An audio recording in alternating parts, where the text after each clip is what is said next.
الحمد لله نحمده ونستعينه ونستغفره ونعوذ بالله من شرور أنفسنا ومن سيئات أعمالنا من يهده الله فلا مضل له ومن يضلل فلا هادي له وأشهد أن لا إله إلا الله وحده لا شريك له وأشهد أن محمدا عبده ورسوله قال الله تعالى في كتابه الكريم يا أيها الذين آمنوا اتقوا الله حق تقاته ولا تموتن إلا وأنتم مسلمون وقال تعالى يا أيها الناس اتقوا ربكم الذي خلقكم من نفس واحدة وخلق منها زوجها وبث منهما رجالا كثيرا ونساء واتقوا الله الذي تساءلون به والأرحم إن الله كان عليكم رقيبا وقال تعالى يا أيها الذين آمنوا اتقوا الله وقولوا قولا سديدا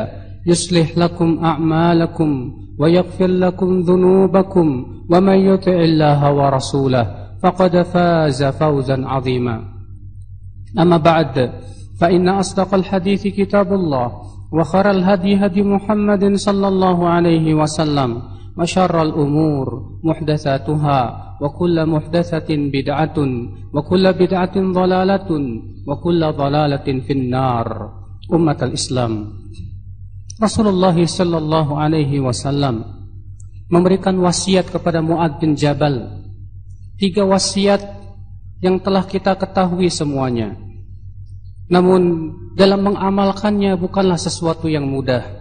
Akan tetapi pahalanya besar. Kebahagiaannya pun juga ketika kita mengamalkannya pun juga sesuatu yang luar biasa. Bahkan perbekalan menuju kehidupan akhirat yang tentunya kita berharap dengan itu kita bisa masuk ke dalam surga. Rasulullah SAW bersabda kepada Mu'adz bin Jabal, "Ini uhibbuk, wahai Mu'adz, aku mencintaimu. Usik, aku berwasiat kepadamu. La tada'anna dubura kulli salatin an taqul."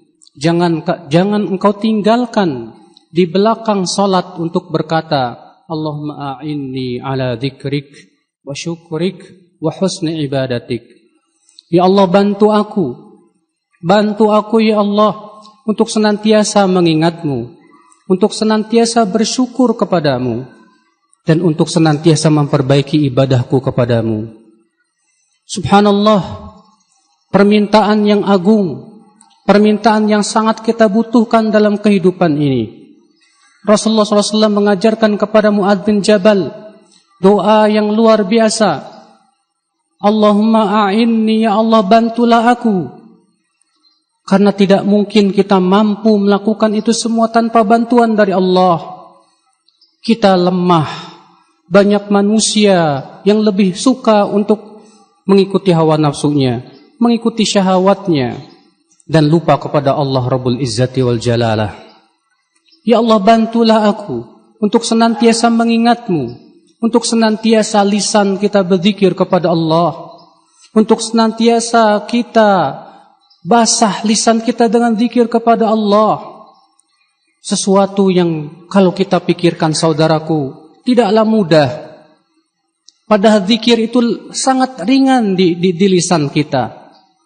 Rasulullah SAW bersabda, kalimatan, ada 2 kalimat, khafifatani fil lisan, ringan di lisan, saqilatani fil mizan, tapi berat dalam timbangan, habibatani indar rahman, dan dicintai oleh Allah. Subhanallahi wa bihamdi, subhanallahil azim. Semua kita pasti mampu mengucapkan subhanallah, alhamdulillah, la ilaha illallah, Allahu akbar. Semua kita mampu itu. Tapi berapa banyak di antara kita yang lisannya selalu berzikir kepada Allah? Seringnya di antara kita mengingat selain Allah. Terlebih kita lihat orang-orang yang asyik dengan media sosial. Orang-orang yang lebih asyik dengan sesuatu, ia tidak akan pernah asyik dengan zikir kepada Allah Subhanahu wa ta'ala. Jarang di antara kita yang lebih asyik dengan zikir kepada Allah. Sementara Rasulullah SAW bersabda, sabaqal mufarridun, telah mendahului para mufarridun, telah pergi jauh membawa pahala yang besar. Lalu para sahabat bertanya, man hum ya Rasulullah? Siapa mereka ya Rasulullah? Kata Rasulullah, alladzina yuhtaruna bidzikrillah. Itu orang-orang yang merasa asyik dengan zikir kepada Allah. Banyak di antara kita, di saat kita berzikir, mungkin tak lebih dari 1 menit. Setelah itu sibuk dengan mengingat yang lainnya. Sibuk dengan WhatsApp-nya, sibuk dengan Facebook-nya. Bahkan mengingat manusia mungkin lebih mengasyikkan bagi dia daripada mengingat Allah Jalla wa'ala. Sehingga bahkan sebagian orang untuk mengingat Allah terasa keluh lisannya. Bahkan untuk mengucapkan Allah saja keluh lisannya. Ia hanya bisa berucap yang di atas, Tuhan yang Maha Kuasa dan yang lainnya.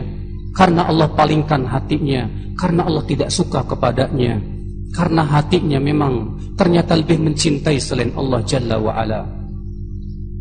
Umat al-Islam, padahal zikir manfaatnya sangat besar dalam kehidupan ini. Dengan banyak berzikir, hati kita akan terlindung dari syaitan. Ibnu Abbas berkata, "Asy-syaitanu jathimun ala qalbi ibni Adam." Setan itu selalu menongkrongi hati anak Adam. Ia selalu memperhatikannya. Fa in dzakarallaha khanas. Kalau ia berzikir kepada Allah, dia bersembunyi lari. Fa in dzakarallah, fa in lam yadhkurillah. Tapi kalau ia tidak berzikir kepada Allah, fa in ghafila, lalai ia, was-was, ia pun memberikan was-was. Artinya, kalau hati kita kosong dari zikir kepada Allah, setanlah yang masuk ke dalam pikiran kita. Setanlah yang berusaha untuk menggoda kita, untuk menyeret kita kepada berbagai macam kemaksiatan. Tapi di saat kita selalu ingat Allah, selalu zikir kepada Allah, subhanallah, bagaimana setan akan mampu untuk menggoda. Dengan banyak berzikir ya akhwal Islam, hati akan menjadi hidup, hati menjadi bening. Dengan beningnya hati itulah Allah akan mudahkan ia dalam beramal saleh. Seorang lelaki mengeluh ke Rasulullah, "Wahai Rasulullah, inna syara'i al-Islam qad kathurat." Syariat Islam telah banyak sekali, hai Rasulullah. Ia mengeluhkan ke Rasulullah bahwa syariat Islam sangat banyak sekali. Namun ia minta kepada Rasulullah diajarkan kunci semua itu. Dia berkata, "Hai Rasulullah, tolonglah ajarkan kepadaku suatu amal atashabbathu bih yang aku bisa pegang kuat-kuat, hai Rasulullah." Apa kata Rasulullah? "La yazalu lisanuka ratban min dzikrillah." Senantiasa lisanmu basah dengan zikir kepada Allah. Karena orang yang senantiasa lisannya basah dengan zikir kepada Allah, hatinya akan kuat, saudaraku sekalian. Hatinya akan bening, saudaraku sekalian. Hatinya akan terjaga dari godaan setan yang terkutuk. Sehingga di saat itu Allah akan berikan bantuan dan kekuatan untuk senantiasa beramal saleh. Orang yang senantiasa zikir kepada Allah, lisannya Allah jauhkan dari ghibah, lisannya Allah jauhkan dari menyakiti hati orang lain, lisannya Allah jauhkan dari berbagai macam perkara yang dimurkai oleh Allah. Betapa besarnya manfaat itu. Namun subhanallah, berapa banyak di antara kita yang lisannya selalu berzikir kepada Allah? Sangat sedikit sekali. Allahumma a'inni ala dzikrik wa syukrik. Bantu aku ya Allah untuk mensyukuri nikmat-Mu. Nikmat yang Allah berikan kepada kita sangat banyak sekali. Wa in ta'uddu ni'matallah la tuhsuha. Jika kalian menghitung-hitung nikmat Allah, kalian tidak akan bisa menghitungnya. Maka yang kita pikirkan adalah berapa dari nikmat yang Allah berikan kepada kita yang sudah kita syukuri ya akhwal Islam. Karena setiap nikmat-nikmat itu pasti ditanya oleh Allah. Allah berfirman, "Tsumma latus'alunna yauma idzin 'anil na'im." Kemudian kalian benar-benar akan ditanya oleh Allah tentang kenikmatan-kenikmatan tersebut. Tidak mungkin kita mensyukuri semua nikmat-nikmat tersebut kalau bukan karena Allah yang bantu kita. Maka gunakanlah nikmat-nikmat tersebut untuk berzikir kepada Allah, untuk senantiasa beramal saleh. Nikmat HP kita, nikmat makanan yang kita makan, semuanya usahakanlah sebagai fasilitas untuk beribadah kepada Allah Subhanahu wa taala.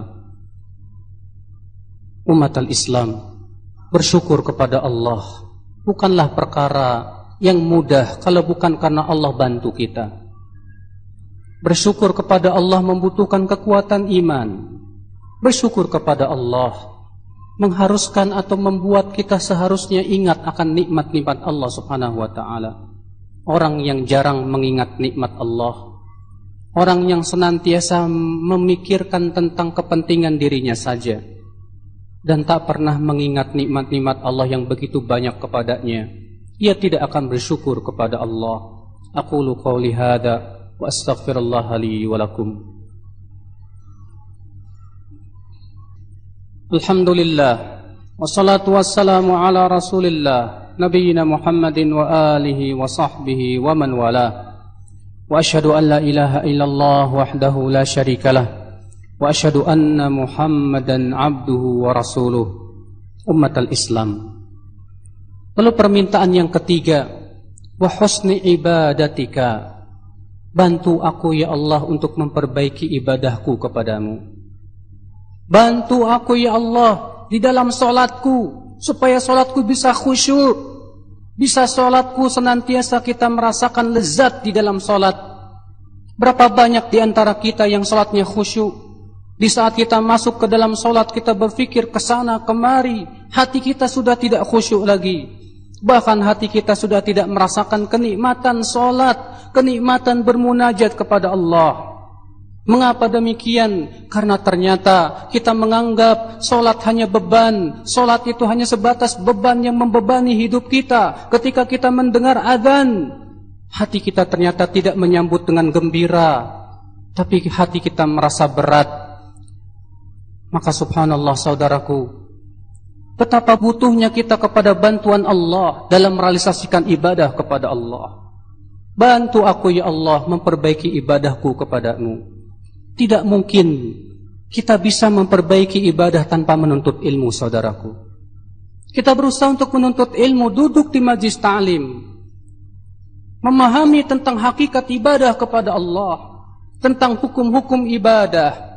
Kemudian kita berusaha sekuat tenaga sambil minta kepada Allah untuk merealisasikan ibadah kepada Allah Subhanahu wa taala. Ketika kita berpuasa, berapa banyak di antara kita yang melewatkan waktu-waktu dalam puasa untuk hal yang tidak ada manfaatnya. Pergi ke sana kemari, bahkan ada yang menghabiskan waktunya hanya untuk main game belaka, menunggu berbuka puasa. Ternyata ia tidak dibantu oleh Allah untuk memperbaiki ibadahnya. Saudaraku sekalian, memperbaiki ibadah itu adalah merupakan sesuatu yang besar. Karena dengan ibadahlah kita bisa masuk ke dalam surga. Ibadahlah yang menyebabkan kita bertakwa kepada Allah. Ibadah itu kebutuhan hidup kita. Bahkan kebutuhan hati kita kepada ibadah melebihi kebutuhan kita kepada makan dan minum kita. Orang tanpa ibadah, ia bagaikan binatang ternak. Kematian hati itu lebih besar daripada kematian badan, saudaraku. Orang yang jauh ibadah dari Allah kepada Allah, hatinya akan mati.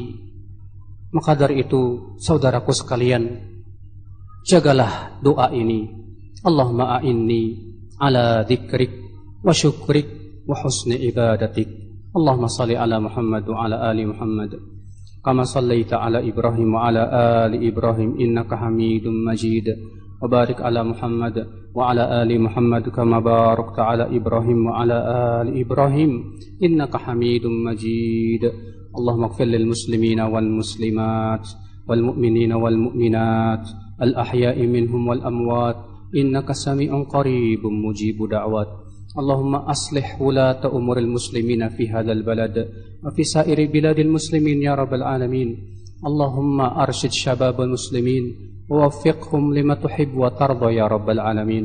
اللهم تب علينا إنك أنت التواب الرحيم. اللهم أعنا على ذكرك وشكرك وحسن عبادتك. عباد الله إن الله يأمر بالعدل والإحسان وإيتاء ذي القربى وينهى عن الفحشاء والمنكر والبغي يعظكم لعلكم تذكرون. فاذكروا الله العظيم يذكركم واشكروه على نعمه يزدكم ولذكر الله أكبر.